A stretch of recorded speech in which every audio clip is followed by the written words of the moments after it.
जिंदाबाद पंजाब सरकार जिंदाबाद किसान मजदूर एकता जिंदाबाद।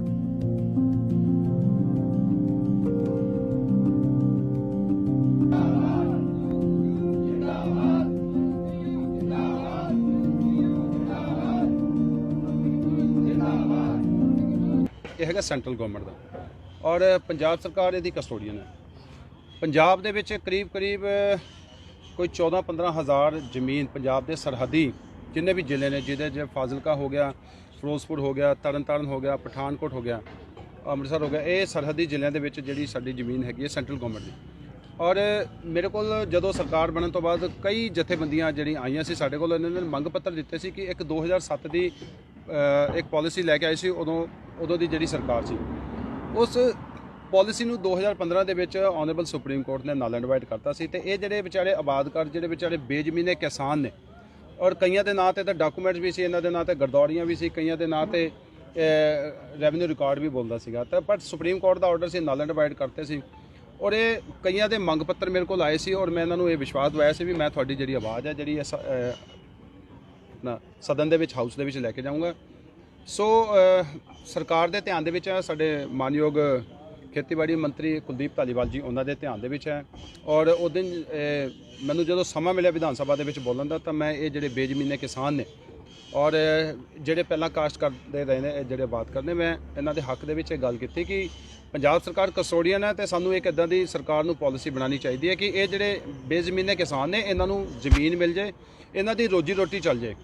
ਕਿਉਂਕਿ ਸਰਕਾਰ ਦੀ ਇੱਕ ਹਮੇਸ਼ਾ ਪਾਲਿਸੀ ਹੁੰਦੀ ਹੈ ਕਿ ਕੋਈ ਵੀ ਚੀਜ਼ ਹੈ ਸਰਕਾਰ ਦੀ, ਉਹ ਕਿਸੇ ਨਾ ਕਿਸੇ ਇੱਕ ਲੀਗਲ ਪ੍ਰੋਸੈਸ ਦੇ ਵਿੱਚ ਦਿੱਤੀ ਜਾਂਦੀ ਹੈ। ਤੇ ਮੈਂ ਸਰਕਾਰ ਤੋਂ ਇਹ ਅਪੀਲ ਕੀਤੀ ਸੀ ਕਿ ਆਪਾਂ ਇੱਕ ਇੱਦਾਂ ਦੀ ਪਾਲਿਸੀ ਬਣਾਈਏ, ਇਹਨਾਂ ਗਰੀਬਾਂ ਦੀ ਰੋਜੀ ਰੋਟੀ ਚੱਲਦੀ ਰਹੇ ਔਰ ਸਰਕਾਰ ਨੂੰ ਕਿਤੇ ਨਾ ਕਿਤੇ ਕੋਈ ਆਮਦਨ ਹੁੰਦੀ ਰਹੇ। ਸਰ ਦੇਖਿਆ ਜਾਵੇ ਤਾਂ ਮਸਲਾ ਕਾਫੀ ਭਖਦਾ ਜਾ ਰਿਹਾ। ਡੀਸੀ ਦਫ਼ਤਰ ਦੇ ਬਾਹਰ ਵੀ ਜਿਹੜਾ ਧਰਨਾ ਲੱਗਾ ਹੋਇਆ ਤਾਂ ਉਸ ਦੇ ਵਿੱਚ ਵੀ ਕਈ ਆਬਾਦਕਾਰ ਕਿਸਾਨ ਹੈਗੇ ਨੇ, ਉਸ ਦੇ ਵਿੱਚ ਵੀ ਉਹ ਮਸਲਾ ਜਿਹੜਾ ਉਸ ਨੂੰ ਕਿੱਦਾਂ ਹੱਲ ਕੀਤਾ ਜਾਊਗਾ? ਦੇਖੋ, ਮੈਂ ਜਿਹੜੇ ਧਰਨਾਕਾਰੀ ਉੱਥੇ ਬੈਠੇ ਨੇ, ਮੈਂ ਉਹਨਾਂ ਨੂੰ ਇੱਕ ਬੇਨਤੀ ਇਹ ਕਰੂੰਗਾ ਕਿ ਦੇਖੋ, ਕੋਈ ਵੀ ਗੱਲਬਾਤ ਹੈ, ਕੋਈ ਵੀ ਮੁੱਦਾ ਹੈ, ਉਹ ਗੱਲਬਾਤ ਰਾਹੀਂ ਹੱਲ ਹੁੰਦਾ।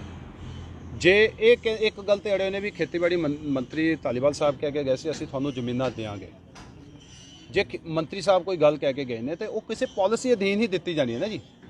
ਸਰਕਾਰ ਇਸ ਤੇ ਕੰਮ ਕਰ ਰਹੀ ਹੈ, ਪਾਲਿਸੀ ਬਣਾ ਰਹੀ ਹੈ, ਅਸੀਂ ਸਭ ਕੁਝ ਦੇਖਾਂਗੇ। ਕਿਉਂਕਿ ਇਹ ਜਿਹੜਾ ਦੋਨਾ ਤੇਲੂਮਲ ਜਿਹੜਾ ਰਕਬਾ ਹੈਗਾ, ਇਹ ਮੇਰੇ ਹਲਕੇ ਦੇ ਵਿੱਚ ਆਉਂਦਾ ਹੈ।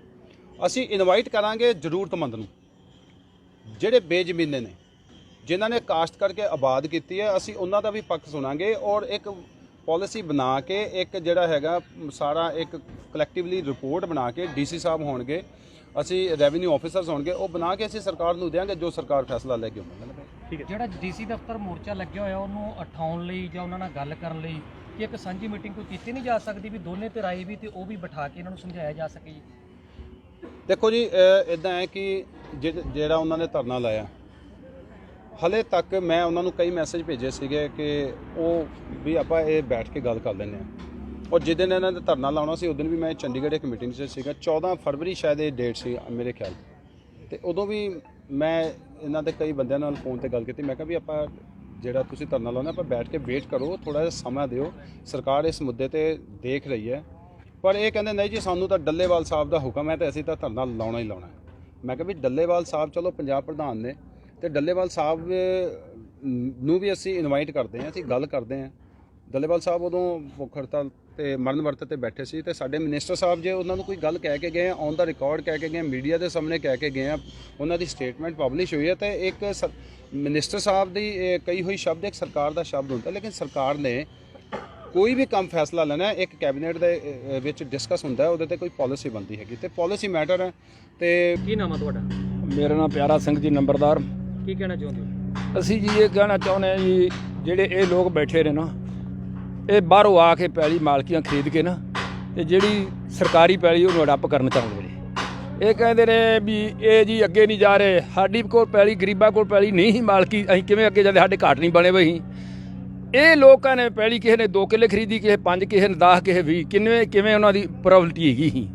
ਅਸੀਂ ਕਹਿੰਦੇ ਵੀ ਪੈਲੀ ਉਹਨਾਂ ਦੀ ਆਦੀ ਪੈਲੀ ਮਾਲਕੀ 'ਚ ਜਾਣ, ਸਾਡੀ ਕੱਚੀ ਪੈਲੀ 'ਚ ਨਾ ਵੜਨ। ਇਹ ਕੱਚੀ ਪੈਲੀ ਸਾਨੂੰ ਸਰਕਾਰ ਨੇ ਇੱਥੇ ਵਾਇਆ ਸੀ ਹਨ 47 ਤੋਂ ਬਾਅਦ ਅਸੀਂ ਇੱਥੇ ਆਏ, ਸਾਨੂੰ ਸਰਕਾਰ ਨੇ ਦਿੱਤੀ ਸੀ ਪੈਲੀ ਵੀ ਤੁਸੀਂ ਵਾਹ ਦੇ ਤੇ ਰੋਟੀ ਰੋਜੀ ਆਦਾ ਪਾਲਣ ਕਰ ਲਓ।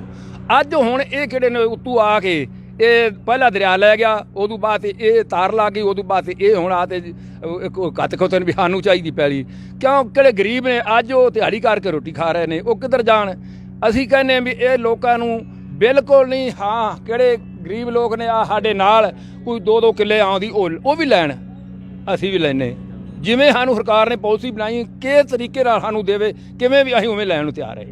ਇਹ ਨਹੀਂ ਅਸੀਂ ਕਹਿੰਦੇ ਵੀ ਇਹ ਲੋਕ ਕਿਹੜੇ ਨੇ ਹੁਣ ਆਖਣ ਵੀ ਅਸੀਂ 100 ਕਿੱਲਾ ਵਾਹ ਨੇ 100 ਕਿੱਲਾ, ਤੇ ਐਵੇਂ ਨਹੀਂ ਕਿਸੇ ਨਤੀਜਾ ਵੀ ਸਾਡੀ ਲੜਾਈ ਫਿਰ ਰਵੇ ਦੀ ਤੇ ਸਾਡੇ ਬੰਦੇ ਵੀ ਮਰਨ ਦਾ ਕੋਈ ਪੁੱਛੋ।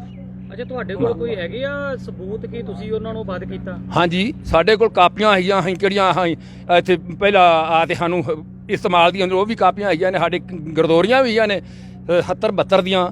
ਫਿਰ ਕਿ ਉਹਨਾਂ ਕੋਲ ਕੁਝ ਵੀ ਨਹੀਂ, ਸਾਡੇ ਕੋਲ ਹੈਗਾ ਨੇ ਉਹ ਸਾਰਾ ਕੁਝ। ਵੀ ਕਾਪੀਆਂ ਦਿਖਾਉਂਦੇ ਹੋ? ਉਹ ਵਿਖਾਉਂਦੇ ਨੇ ਪਿੱਛੇ ਦੀ ਜਿਹੜੀਆਂ ਗਲਤ ਕਿਹੜੀ ਗਰਦੋਰੀਆਂ ਕਰਾਦੇ ਨੇ ਪੈਸਿਆਂ ਨਾਲ ਬੂਝ ਜੇ ਖੜਿਆਂ ਦੀਆਂ। ਅਸੀਂ 3 ਵਾਰੀ ਇਹ ਗਰਦੋਰੀ ਕੈਂਸਲ ਕਰਵਾ ਚੁੱਕੇ, ਹਾਈ ਕੋਰਟ ਦੇ ਵਿੱਚ ਕੇਸ ਲਾ ਗਏ। ਕਿਉਂ ਕੱਲ੍ਹ ਨੂੰ ਲਾਇਆ ਸੀ ਵੀ ਇਹ ਖੜਿਆ ਬੂਟਾਂ ਦੀ ਗਰਦੋਰੀਆਂ ਕਰਾ ਲੈਂਦੇ, ਪੈਸੇ ਵਾਲੇ ਬੰਦੇ ਸੀ ਅਸੀਂ ਲੋਕ, ਕਿਹੜੇ ਗਰੀਬੇ ਇੰਨੀ ਇਹਨਾਂ ਤੋਂ ਪੈਸਾ ਨਹੀਂ ਭਰਿਆ ਜਾਂਦਾ ਸੀ। ਫਿਰ ਕਿ ਅਸੀਂ ਹਾਈ ਕੋਰਟ 'ਚ 2 ਵਾਰੀ ਕੇਸ ਲਾਇਆ, ਉਹ ਕੈਂਸਲ ਕੀਤੀਆਂ ਗਰਦੋਰੀਆਂ। ਜਦੋਂ ਉੱਤੋਂ ਹਾਈ ਕੋਰਟ ਨੇ ਫੈਸਲਾ ਕੀਤਾ ਵੀ ਆ ਤੇ ਵੇਖੋ ਕੀ ਖੜਾ ਵਿੱਚ ਵੇਖੇ ਦੇ ਬੂਝੇ ਖੜੇ, ਬੂਝਾਂ ਦੀ ਗਰਦੋਰੀਆਂ ਕਰਾਈ ਬੈਠੇ। ਫਿਰ ਕਿ ਅਸੀਂ ਕੈਂਸਲ ਕਰਾਈਆਂ। ਸਰਕਾਰ ਦੇ ਹੱਕ 'ਚ ਕਰਾ ਰਹੀ, ਹੁਣ ਵੀ ਸਰਕਾਰ ਦੇ ਹੱਕ 'ਚ। ਹੁਣ ਤੀਜੀ ਵਾਰ ਹੋ ਗਈ ਇਹ ਕਹਿੰਦੇ ਨੇ ਅਸੀਂ ਵਾਹਮਣੀ, ਅਸੀਂ ਵਾਹਣ ਨਹੀਂ ਦਿੰਦੇ। ਸਾਡੀ ਇੱਥੇ ਚੱਲ ਰਹੀ ਗੱਲ ਇੰਨੀ ਕੁ ਗੱਲ। ਦੂਜੀ ਗੱਲ ਇਹ ਕਿਹੜਾ ਏਰੀਆ ਤਾਂ 3 ਪਿੰਡ ਹੈਗੇ ਨੇ ਜੀ, ਮੈਂ ਢੁਕੜਾ, ਦੋਨਾ ਤੇਲੂਮਲ, ਹਠਾੜ ਤਾੜ ਤੇ ਦੋਨਾ ਤੇਲੂਮਲ ਤੇ ਦੂਜਾ ਮੈਂ ਢੁਕੜਾ ਤੇ ਆਪਣੇ ਗੰਦੂ ਕਿਲ੍ਹਾ ਹਠਾੜ ਤੇ ਤਾੜ। 4 ਪਿੰਡਾਂ ਦੀ ਪੈਲੀ, ਉਹਨਾਂ ਦੇ ਵਿੱਚ ਕਿਹੜੀ ਇਹ 900 ਕਿੱਲਾ ਹੈਗੀ, 1200 ਕਿੱਲਾ ਹੈ ਤੇ 900 ਕਿੱਲਾ ਉਹ ਕਹਿੰਦੇ ਨੇ ਇਹ ਚਲੋ ਕੋਈ ਦਰਿਆ ਦਰੂ ਦੇ ਵਿੱਚ ਹੈਗੀ ਇਹ ਪੈਲੀ 1200 ਕਿੱਲਾ ਹੈਗੀ ਏ। ਅਸੀਂ ਲੋਕਾਂ ਨੇ ਕਿਹੜੇ ਅੱਗੇ ਵਾਦ ਕਰਦੇ ਰਹੇ, ਅਸੀਂ ਹੁਣ ਪਛੜ ਗਏ। ਉਦੋਂ ਬਾਅਦ ਫਿਰ ਸਾਡੀ ਲੜਾਈ ਚੱਲਦੀ ਰਹੀ। ਬਿਲਕੁਲ ਅਸੀਂ 2-3 ਵਾਰੀ ਇਹਨਾਂ ਨੂੰ ਕਣਕ ਅਸੀਂ ਵੱਢ ਕੇ ਸਰਕਾਰ ਦੇ ਹੱਕ 'ਚ ਵੀ ਰੱਖੀ ਹੋਈ ਹੈ, ਮਤਲਬ ਵੱਢਣ ਵੀ ਨਹੀਂ ਦਿੱਤੀ, ਵਿੱਚੇ ਵਾਹੀ ਵੀ ਹੈ। 45 ਵੀ ਅੱਗੇ ਲਾਈ ਰੱਖੀ, ਹੁਣ ਫਿਰ 45 ਲਵਾਤੀ। ਇਵੇਂ ਚੱਲਦਾ ਰਿਹਾ, ਸਾਡੇ ਬਿਲਕੁਲ ਨੁਕਸਾਨ ਹੋਣ ਦੇ। ਅਸੀਂ ਕਹਿੰਦੇ ਸਰਕਾਰ ਆਦੇ ਹੱਕ 'ਚ ਲੈ ਤੇ ਕਿਹੜੇ ਗਰੀਬਾਂ ਨੂੰ ਵੰਡ ਜਾਵੇ ਨਾ, ਬਹੁਤ ਵਧੀਆ ਗੱਲ ਹੈ। ਇੰਨੀ ਕੋਈ ਮੈਂ ਗੱਲ ਕਰਦਾ। ਹਾਂਜੀ, ਇਹ ਕਿਸ ਸੰਬੰਧ ਦੇ ਵਿੱਚ ਅੱਜ ਤੁਸੀਂ ਦਫ਼ਤਰ ਆਏ ਹੋ? ਅਸੀਂ ਆਏ ਸੀ, ਸਾਨੂੰ ਪਤਾ ਲੱਗਿਆ ਸੀ ਵੀ ਐਮਐਲ ਰਣਜੀਤ ਦਈਆ ਜੀ ਨੇ ਸਾਡੇ ਉਹਦੇ ਸੈਸ਼ਨ ਕੋਰਟ ਦੇ ਵਿੱਚ ਬਹੁਤ ਵਧੀਆ ਸੈਸ਼ਨ 'ਚ ਬੋਲਿਆ ਸੀ। ਸਾਡੇ ਪਿੰਡਾਂ ਦੀ ਜ਼ਮੀਨਾਂ ਬੇਜ਼ਮੀਨਾਂ ਦੇ ਬਾਰੇ ਜੋ ਹੱਕ 'ਚ ਬੋਲਿਆ ਸੀ ਵੀ ਜਿਹੜੇ ਬਿਲਕੁਲ 1947 ਤੋਂ ਲੈ ਕੇ ਉੱਥੇ ਬੈਠੇ ਆ ਉਹਨਾਂ ਨੂੰ ਜ਼ਮੀਨਾਂ ਦਿੱਤੀਆਂ, ਜਿਹੜੇ ਬਿਲਕੁਲ ਬੇਜ਼ਮੀਨ ਆ। ਇਹ ਉਹ ਬੰਦੇ ਆ ਜਿਨ੍ਹਾਂ ਕੋਲ ਬਿਲਕੁਲ ਜ਼ਮੀਨ ਜਿਹੜੀ ਬਰਬਾਦ ਹੋ ਚੁੱਕੀ, ਜਿਹੜੀ 88 ਦੇ ਫੜ 'ਚ ਹੋਈ ਸੀ। ਇਹ ਪਿੰਡਾਂ ਦੇ 5 ਪਿੰਡਾਂ ਦੇ ਲੋਕ ਨੇ ਜਿਹੜੇ ਉੱਥੋਂ ਦੇ ਰਹਿਣ ਵਾਲੇ ਵਸਨੀਕ ਨੇ। ਅਸੀਂ ਇਹੋ ਚਾਹੁੰਦੇ ਹਾਂ ਵੀ ਜਿਹੜੇ ਰਣਜੀਤ ਦਈਆ ਜੀ ਨੇ ਬੋਲਿਆ ਬਿਲਕੁਲ ਬਹੁਤ ਵਧੀਆ ਹੱਕ ਸੱਚ ਤੇ ਬੋਲਿਆ, ਕਿਉਂ ਇਹਨੇ ਸਾਨੂੰ ਵਿਸ਼ਵਾਸ ਦਵਾਇਆ ਵੀ ਜਦੋਂ ਵੀ ਜ਼ਮੀਨ ਦਿੱਤੀ ਜਾਏਗੀ ਤੁਹਾਡੇ ਪਿੰਡਾਂ ਵਾਲਿਆਂ ਨੂੰ ਦਿੱਤੀ ਜਾਏਗੀ ਜਿਨ੍ਹਾਂ ਦੀ ਜ਼ਮੀਨਾਂ ਟਾਟ ਹੋਈਆਂ ਸੀ। ਅਸੀਂ ਇਹੋ ਚਾਹੁੰਦੇ ਵੀ ਜੋ ਸਾਡੇ ਨਾਲ ਇਹ ਗੱਲ ਕਰ ਰਹੇ ਬਿਲਕੁਲ ਸਹੀ ਹੈ, ਕਿਉਂਕਿ ਸਾਡੇ 1947 ਤੋਂ ਲੈ ਕੇ ਲੋਕ ਇੱਥੋਂ ਦੇ ਬੈਠੇ ਆ ਜਿਹੜੇ ਜ਼ਮੀਨ ਦੇ ਵਾਦ ਕਰਨ। ਔਰ ਹੁਣ ਉਹਨਾਂ ਜ਼ਰੂਰ ਉਹ ਅੱਜ ਵੀ ਰੌਲਾ ਝਗੜਾ ਸਾਡਾ ਚੱਲ ਰਿਹਾ ਉਹਨਾਂ ਨਾਲ। ਉਹ ਕੋਈ ਨਜਾਇਜ਼ ਕਬਜ਼ਾ ਕਰਨ ਵਾਲੇ ਲੋਕ ਨੇ ਜਿਹੜੇ ਉੱਥੇ ਡੀਸੀ ਦਫ਼ਤਰ ਸਾਹਮਣੇ ਆ ਕੇ ਧਰਨਾ ਲਾ ਕੇ ਬੈਠੇ ਨੇ। ਅਸੀਂ ਉਹਨਾਂ ਨੂੰ ਇਹ ਚਾਹੁੰਦੇ ਹਾਂ ਵੀ ਜ਼ਮੀਨਾਂ ਜਿਹੜੀਆਂ ਸਾਡੇ ਪਿੰਡਾਂ ਦੀਆਂ ਸਾਨੂੰ ਦਿੱਤੀਆਂ ਜਾਣ। ਅਗਰ ਉਹ ਚਾਹੁੰਦੇ ਨੇ ਜਿਵੇਂ ਸਾਨੂੰ ਸਰਕਾਰ ਪਾਲਿਸੀ ਬਣਾ ਰਹੀ ਹੈ, ਜਿਵੇਂ ਠੇਕੇ ਤੇ ਚੁਕੱਤੇ ਜਿਵੇਂ ਚਾਹੇਗੀ ਅਸੀਂ ਉਵੇਂ ਪਾਵਾਂਗੇ। ਉਹ ਵੀ ਆਪਣਾ ਭਰ ਕੇ ਜਿਨ੍ਹਾਂ ਕੋਈ ਹੱਕ ਬਣਦਾ ਵੀ ਅਦਾ ਲੈ ਸਕਦੇ ਨੇ। ਤੁਸੀਂ ਕੀ ਚਾਹੁੰਦੇ ਹੋ, ਚੁਕੱਤੇ ਠੇਕੇ ਤੇ ਦੇਵੇ ਸਰਕਾਰ ਜਾਂ ਤੁਹਾਨੂੰ ਮਾਲਕੀਆਂ ਦੇਵੇ? ਅਸੀਂ ਕਹਿੰਦੇ ਹਾਂ ਜੀ ਸਾਨੂੰ ਕਿਹੜੇ ਤਰੀਕੇ ਨਾਲ ਦਿੱਤੀ ਜਾਏ, ਕਿਹੜੀ ਪਾਲਿਸੀ ਬਣਾਉਂਦੀ ਸਰਕਾਰ, ਸਾਨੂੰ ਇਹ ਨਹੀਂ ਪਤਾ ਤੁਸੀਂ ਕਲੀਅਰ। ਕੀ ਚਾਹੁੰਦੇ ਹੋ ਸਰ? ਅਸੀਂ ਇਹ ਕਹਿੰਦੇ ਹਾਂ ਵੀ ਜੇਕਰ ਸਾਨੂੰ ਘੱਟ ਖਰਚੇ 'ਚ ਪਾ ਕੇ ਸਾਨੂੰ ਚੁਕੱਤੇ ਤੇ ਦਿੱਤੀ ਜਾਵੇ ਤੇ ਅਸੀਂ ਲੈਣ ਨੂੰ ਤਿਆਰ ਹਾਂ। ਸਾਡੇ ਪਿੰਡਾਂ ਵਾਲੇ ਮਾਲਕੀ ਦੇ ਹੱਕ 'ਚ ਨਹੀਂ ਹੈਗੇ? ਮਾਲਕੀ ਤਾਂ ਅਸੀਂ ਆਨੇ, ਪਰ ਇਸ ਟਾਈਮ ਗਵਰਨਮੈਂਟ ਦੇ ਹੱਕ 'ਚ ਜ਼ਮੀਨ ਹੈ। ਪਹਿਲਾਂ ਯਕਦਮ ਨਹੀਂ ਦੇ ਸਕਦੇ ਸਾਨੂੰ, ਕਿਉਂਕਿ ਗਵਰਨਮੈਂਟ ਜ਼ਮੀਨ ਸਰਕਾਰੀ ਹੈ। ਪਹਿਲਾਂ ਸਾਡੇ ਪਿੰਡਾਂ ਦੀ ਸੀ, ਹੁਣ ਸਰਕਾਰ ਦੇ ਅੰਡਰ 'ਚ ਹੋ ਚੁੱਕੀ ਹੈ। ਅਸੀਂ ਇਹ ਚਾਹੁੰਦੇ ਵੀ ਇੱਕ ਵਾਰੀ ਪ੍ਰੂਫ ਤਰ੍ਹਾਂ ਦਿੱਤਾ ਜਾਵੇ, ਜਿਵੇਂ ਵੀ ਇੱਕ ਵਾਰੀ ਪਾਲਿਸੀ ਬਣਾਈ ਜਾਵੇ ਸ਼ੁਰੂ ਤੋਂ, ਜਿਵੇਂ ਵੀ ਜ਼ਮੀਨ ਲੋਕਾਂ ਨੂੰ ਦਿੱਤੀ ਜਾਵੇ। ਉਹ ਵੀ ਪਾਰਟੀ 'ਚ ਕਹਿੰਦੀ ਹੈ ਤੇ ਉਹ ਵੀ ਆਦੇ ਚੁਕੱਤੇ ਖਾਲੇਗਾ ਤੇ ਲੈ ਕੇ ਤਾਂ ਆਪਦਾ ਪੈਸੇ ਭਰ ਕੇ ਲੈ ਸਕਦੇ ਨੇ। ਅੱਜ ਤੁਸੀਂ ਹੁਣ ਇੱਥੇ ਕਿੱਥੇ ਆਏ ਹੋ? ਅਸੀਂ ਆਏ ਜੀ ਰਣਜੀਤ ਦਈਆ ਦੀ ਕੋਠੀ, ਐਮਐਲ ਜਿਹੜੇ ਸਾਡੇ ਦੇ ਮੌਕੇ ਦੇ ਐਮਐਲ ਨੇ, ਇਹਨਾਂ ਦਾ ਅਸੀਂ ਧੰਨਵਾਦ ਔਰ ਕਰਨ ਵਾਸਤੇ ਆਏ ਹਾਂ। ਅਸੀਂ ਇਹ ਕਰਨ ਆਏ ਸੀ ਵੀ ਸਾਡੇ ਜੋ ਪਿੰਡਾਂ ਦੀ ਆਵਾਜ਼ ਉਠਾਈ ਹੈ, ਸਾਡੀ ਕਿਸੇ ਉਹ ਐਮਐਲ ਨਹੀਂ ਉਠਾਈ, ਇਹਨਾਂ ਨੇ ਸਾਡੀ ਆਵਾਜ਼ ਉਠਾਈ ਪਿੰਡਾਂ ਦੀ, ਬਹੁਤ ਵਧੀਆ ਕੀਤਾ ਹੈ। ਇਹ ਜੋ ਸਾਰਿਆਂ ਦੇ ਹੱਕ ਵਿੱਚ ਇਹਨਾਂ ਨੇ ਬਿਆਨ ਦਿੱਤਾ ਹੈ ਵੀ ਜਿਹੜੇ ਬੇਜ਼ਮੀਨ ਉਹਨਾਂ ਨੂੰ ਜ਼ਮੀਨ ਦਿੱਤੀ ਜਾਵੇ।